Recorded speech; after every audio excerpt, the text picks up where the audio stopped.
Hello, my friends. This is Dr. Jenny Barrow, and those of you who are in my Fearless Leadership Mastermind program or the Visionary Leaders Circle are now in the Activator of the Month video, which is where I want to share with you the Activator of the Month. And this month, we are talking about what does it look like to bet on yourself. Imagine all the chips are on you. You burned all the boats and you took the island. What does it look like in your career today and in your personal life? Because we don't want to forget that side too. What does it look like to be all in and bet on yourself? And so I want to touch on 3 things that I want to highlight for you so you can think about these as we reflect. And when we meet, we're going to discuss them and go deeper. So the number one way in which I have seen people around me and myself betting on myself is to step out of my comfort zone. That's the first one. For me, as you know, I started a business 6 years ago. That was a big bet on myself. I said, all the chips are on Ginny. I've spent my entire career working and being the best employee that I could be. And 6 years ago, when I found that fork in the road, I decided to go left instead of right and start creating my own journey. And that took a lot for me because one of my primary human needs is certainty. So imagine what it must have felt like for me to deviate from my 25 plus year career in the corporate world. But at 47 years old, I was ready to bet on myself because I knew within me that there was something more, that I could give more, that I could have a bigger impact in this world. And that is not to talk about ego, but it's simply, I just knew that I had so much more to give. And so betting on myself back then meant moving away from the life and career the only one that I knew, and to move in the new direction, relying on my unique value, understanding my needs, understanding my desire to serve at a higher level, and understanding that I had been honing my craft for 25 years in industry back then, and knowing that I could support leaders to grow, advance, develop, and to do it without burning out. I didn't have a clear roadmap. I didn't know how it was going to happen. I didn't know if it was going to be successful, but I had this belief in myself that I wanted to try this. I didn't want to have regrets and be like, I wonder what it could have been like if I had done this. So for you in your career right now, where you are, and this is not about leaving work. Trust me, I'm just sharing with you my path, my journey. For you, what does it look like to bet on yourself by stepping out of your comfort zone? So that's the first question that I want to pose to you in this video and in this audio. The second part of the activator is, what does it look like to invest in yourself as it relates to betting on yourself?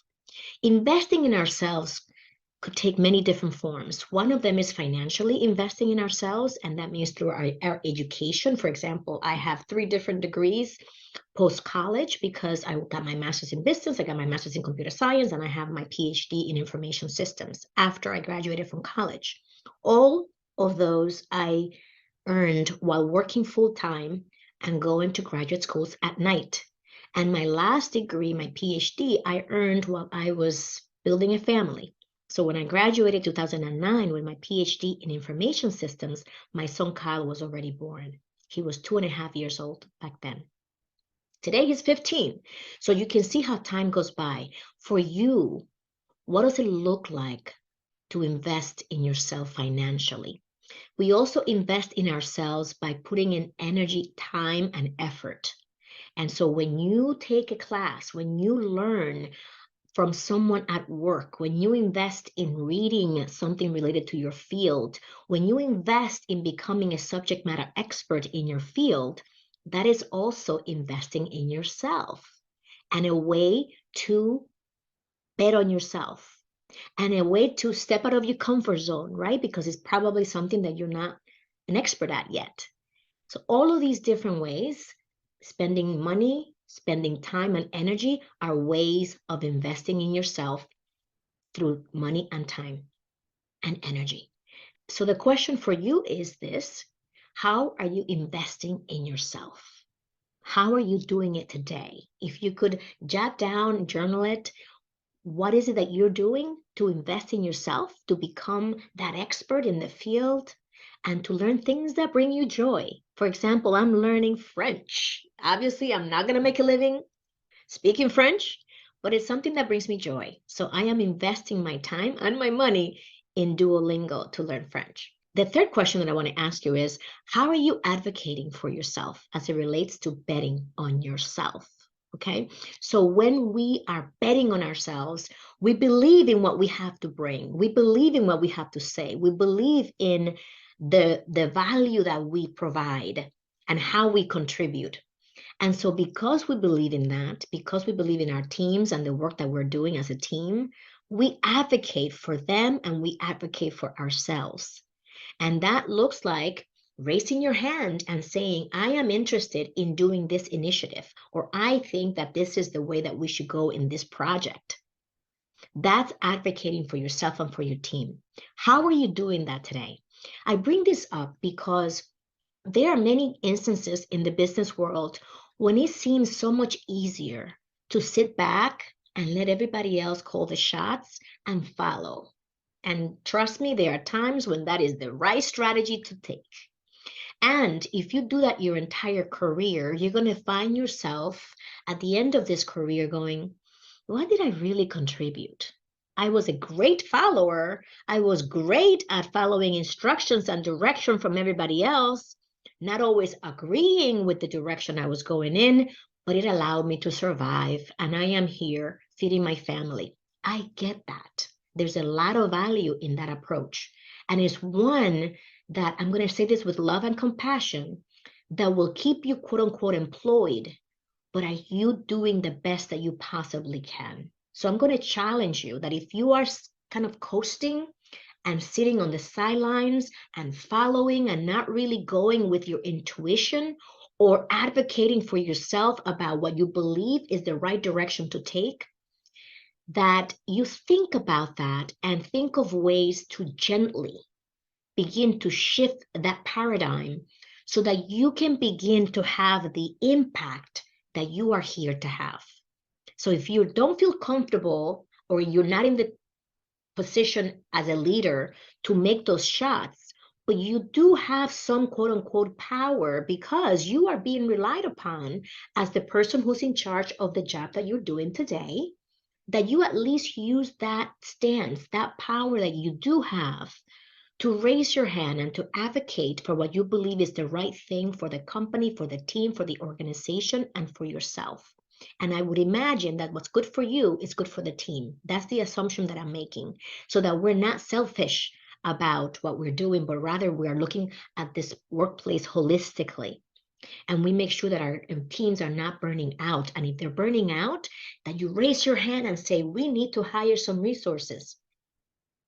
And that you give yourself compassion while you wait for the resources to arrive, but at least your team knows that you're going to bat for them. That is going to build trust within your team. It's going to bring them closer to you when they know that you have their back. And likewise, when you go to bat for yourself, you can go to sleep at night soundly because you know that you've done your best. But if you're standing on the sidelines waiting for things to happen and you're not advocating for yourself and raising your hand about what needs to happen, this is your wake-up call. So this is the activator for the month. What does it look like to bet on yourself? And we went through stepping out of your comfort zone, investing on yourself, and advocating for yourself. How does this land for you? And how can you use the answers that you provide during this talk that we're having to shift from where you are now to where you would like to be, and to give yourself so much grace and compassion for where you are? We are all doing the best that we can with the resources that we have. And let's create a culture of progress, not perfection. And if you're listening to this recording before November 15th, 2022, I invite you to join us at the Women's Fearless Leadership Masterclass, where we are going to learn how to grow and advance your career without burning out. And let's just say that betting on yourself is part of the formula. And if you want to connect with us, you can go to fearlessleadershipmasterclass.com and sign up before we close the registration. I look forward to meeting you in person, face-to-face via Zoom live, November 15th through the 17th for 3 hours total, 1 hour daily. I will see you soon. Live with purpose, live with joy.